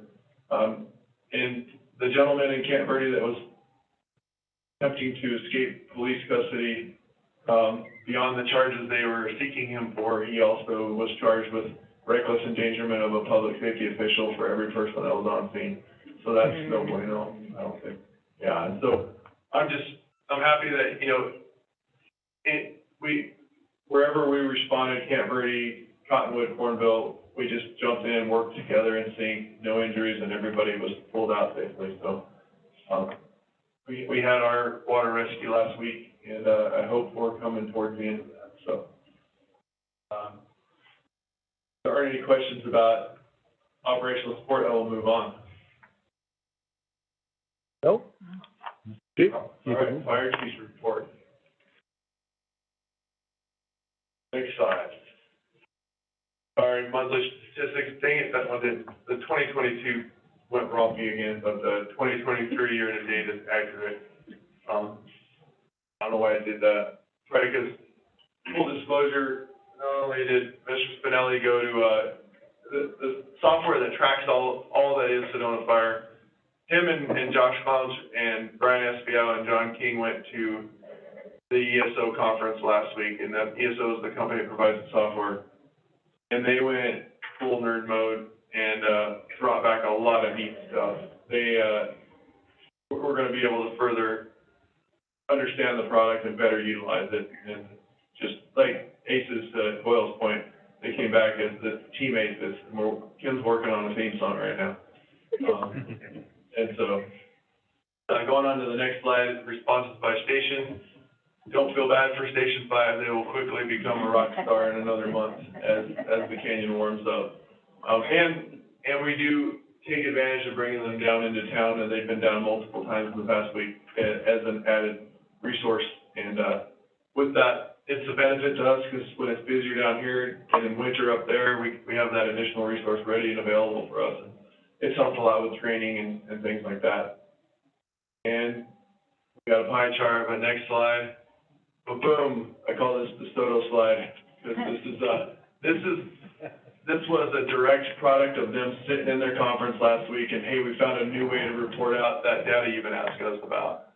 So I was still psyched when Kim showed me this, but so this slide's reflective of the following. This is our emergency responses in general, and the first number there is 39 seconds. That's the median dispatch notified time. Dispatch getting the call to telling us to go. And then median turnout time is getting the call to driving out the door at 1 minute, 45 seconds. And then average travel time is 3 minutes, 55 seconds for a total response time of 6 minutes and 42 seconds on a median total response time. And then that 90th percentile you can see much different numbers. We're gonna further break that down to show you, and that's based on call type. So the 90th percentile to the untrained eye looks horrible, and it's above industry average. But I mean, that includes non-emergency smoke detector battery changes and non-emergency inter-facility transports and things like that. So, and this average ambulance response, this is something I really enjoy seeing because it paints a bigger picture. And while their average median response time is under the national average, I think one that I anchor into as being more interesting is this 90th percentile total EMS ambulance road time. So, 90th percentile of our ambulance, when we physically pick somebody up and take them to the hospital, their average committed time to that call is 2 hours and 38 minutes. Now, that jumps to 3.5 hours to Flag or 5+ hours to Phoenix. So, tracking that data set, we're still doing well, but as we progress and if we get busier as a district or do more facility transports or have more ambulance volume, it's data points like this that'll help me explain to you this is why we're asking for 12 more hours of ambulance staff, or that's one example. So, I found that was interesting. Let me jump up. So, we've also got on the agenda Station 4 update. As I've delivered before, the contractors delivered us a couple options on our current site. They aren't desirable to me, so I engaged the city. The city gave us some maybes, ifs, thens with some properties in Uptown. It's my opinion that, based on the fact they've settled, it seems per the city council minutes, they've settled all the disputes with the Forest Road extension. So that project's gonna move forward. They just conducted a traffic study 2 weeks ago in Uptown to determine if the parking garage is a viable project or not. And they've identified a couple additional parking lots in Uptown that may be potential properties for us. So, as I stated earlier, I'm meeting with the city manager in 2 weeks, and my intent is to just get a yes, not a maybe, or a firm no on moving forward with something in Uptown. I will have, and I expect to have something actionable to report in the May board meeting. But it's a shell game. We have a great relationship with the city. I appreciate they have a lot of projects, and they've kind of restructured their priority. And I want to temper my desire to just get it going with an opportunity to align with their mission and create an environment where we may be able to use some property that they may be questionable about, or vice versa. So that's kind of the report right now. And then, beyond the Question, Chief?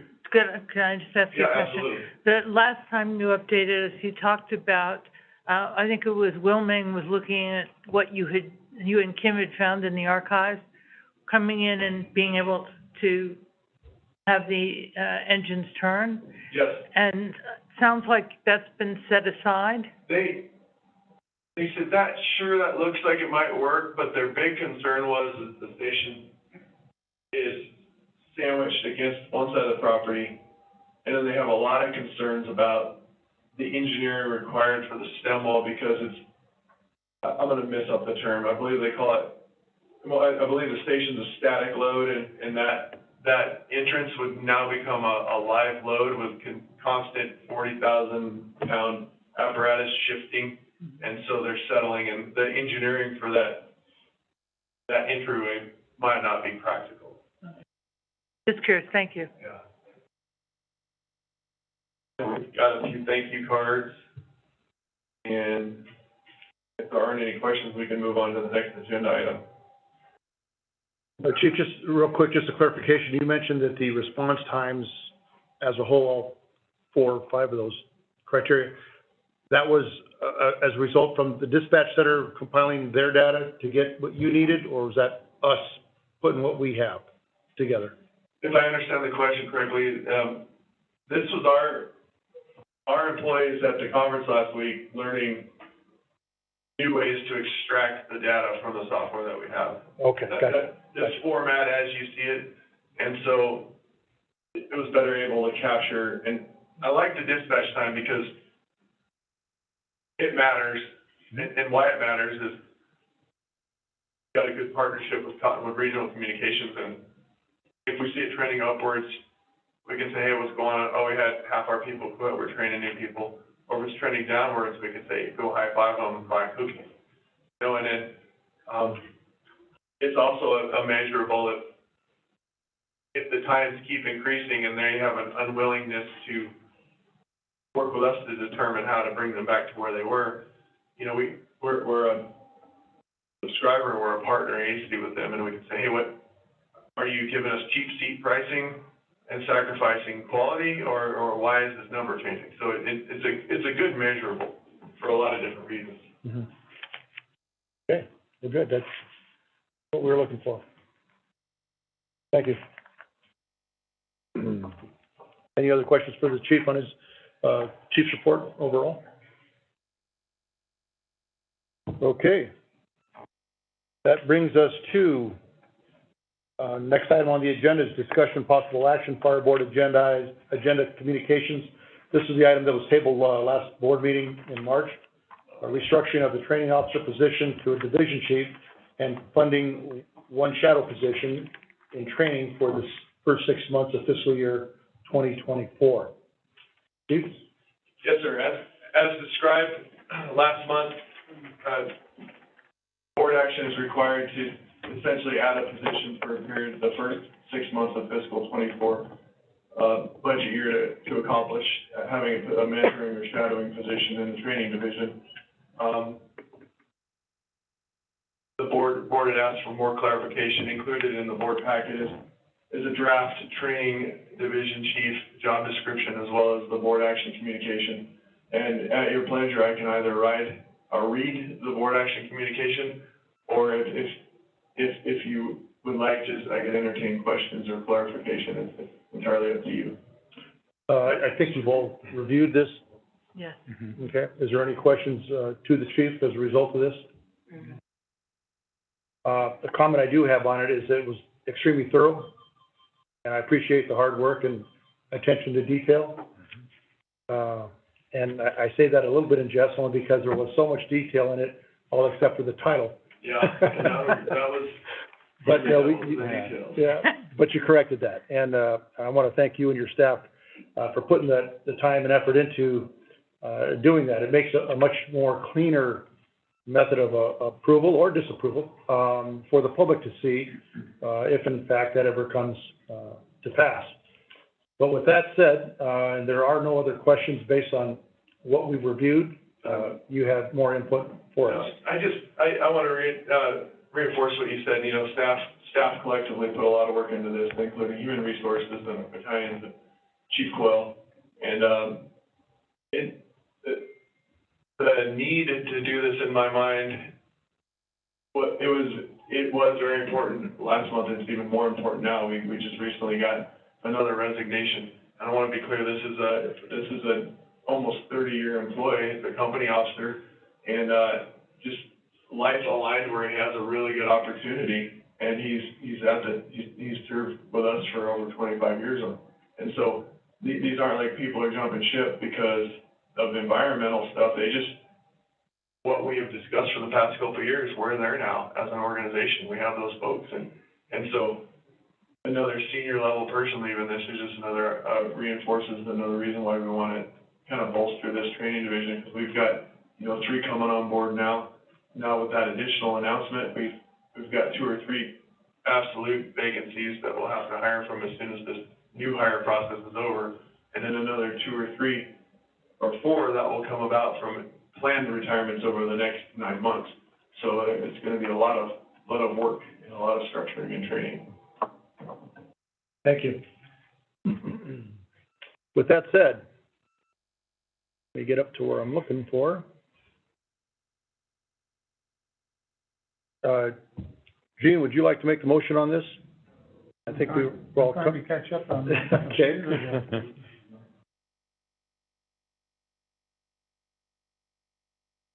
It's under fire chief recommendation. Okay. It's at the very end. You want to do it, Janet? Very beginning. Here I have, Oh, you got it? yeah. Okay. Right. Old school. Old school, hey, I can do this. Okay, so, Okay.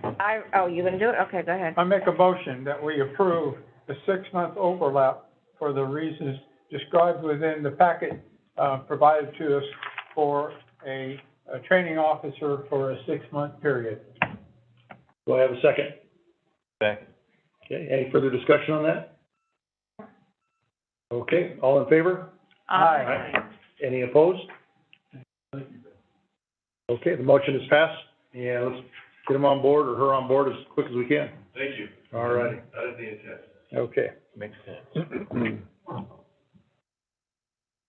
Okay, that leads us to our last, item on the agenda. It's way too early. I know. So if I may. You're right. Mr. Chair, members of the board, I've got a story to tell you.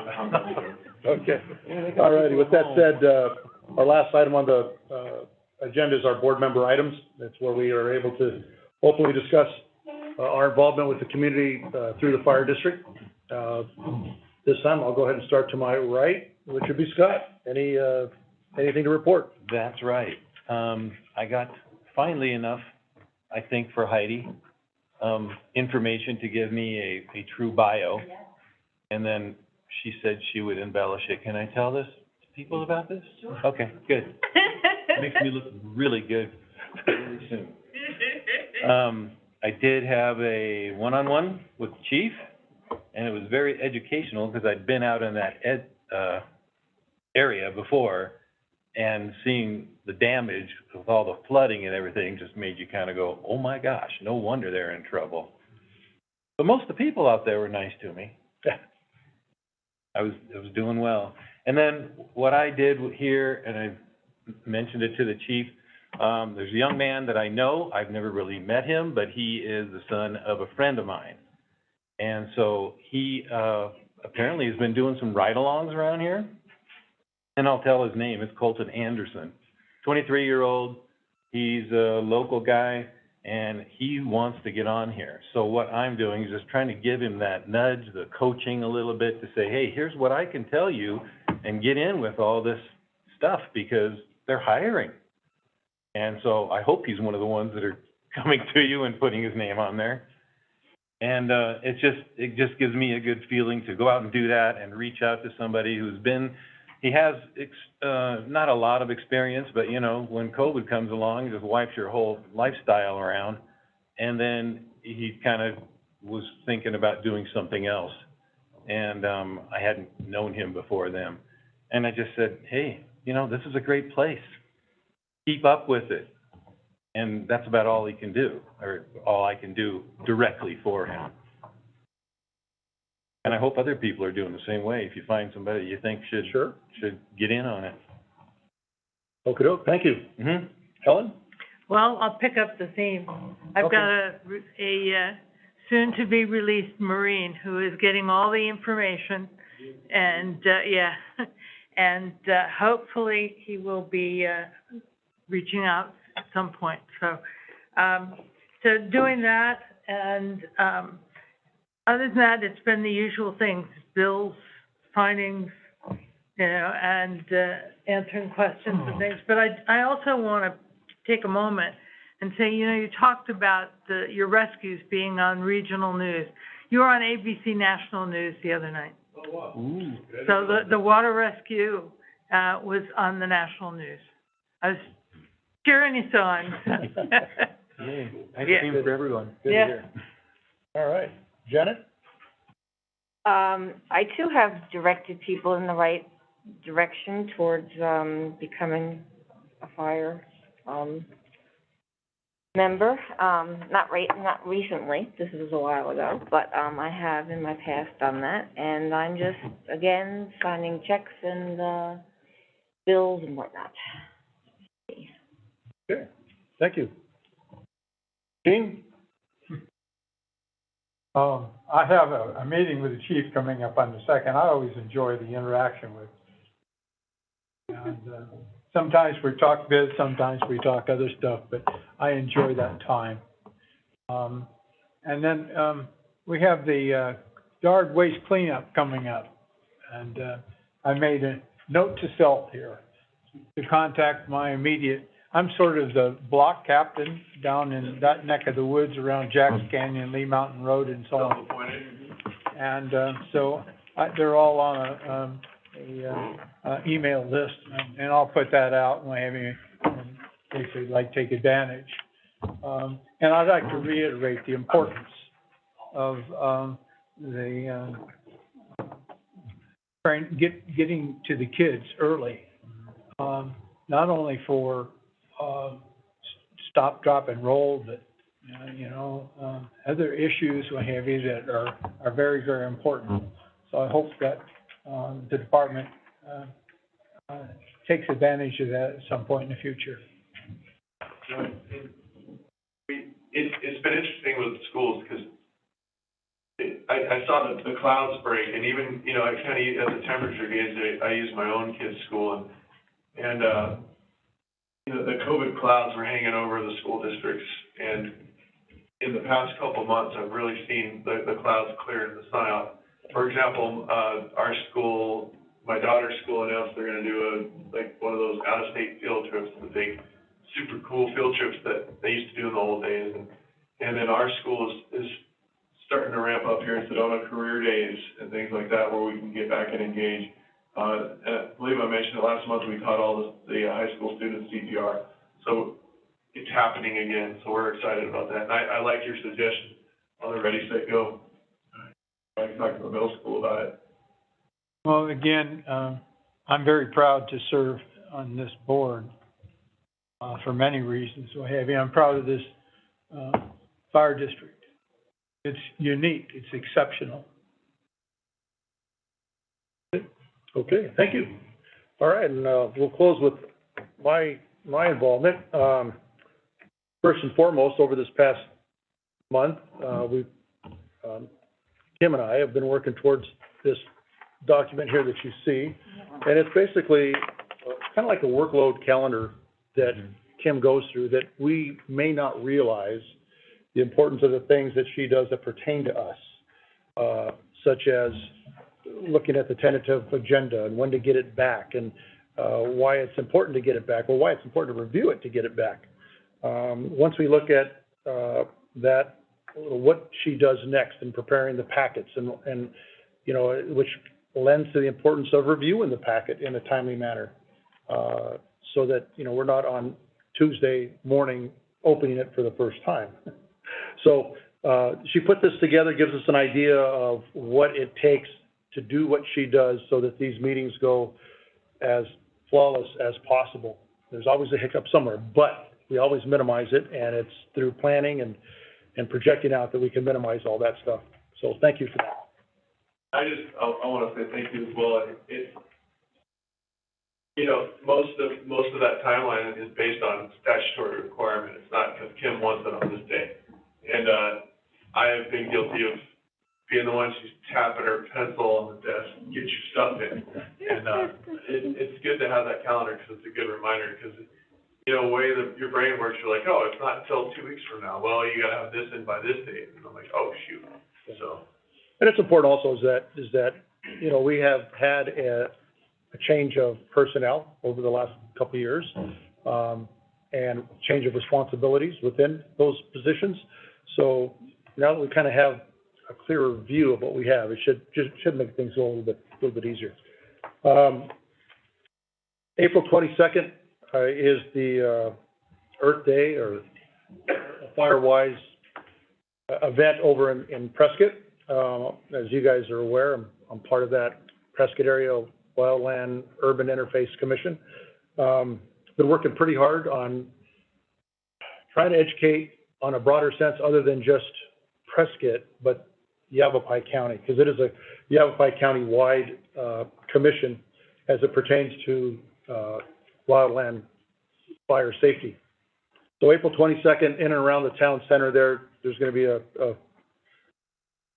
10 to 2, I believe, event there. So if you have nothing to do on the 22nd, which is this coming Saturday, come on by, and there'll be a lot of apparatus on display. It's also in combination with Earth Day, so a lot of our utilities, companies will be there if you have any questions, to ask of them. There are also, as part of that information handouts, the Ready, Set, Go program that we talked about earlier. I was able to bring probably, what would you say, Chief, 5,000 doorknob hangers? Yeah. That, somehow, some way could make its way into community risk reduction and maybe find a way to get out to the public. That's something you guys could work out amongst, the organization. So, as with all of us, I've had my one-on-one with the chief and was able to discuss a lot of ongoing, events and up-and-coming events, all of which are promising, and look forward to all of them. So, once again, to your staff, for a job well done, and look forward to the next meeting. The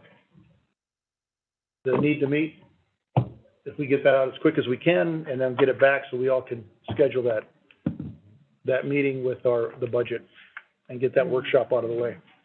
It's one that I kind of like looking forward to. So with that said, unless there's anything else from anyone, thank you very much. This meeting is adjourned. Thank you, Dave. Thank you. Where is your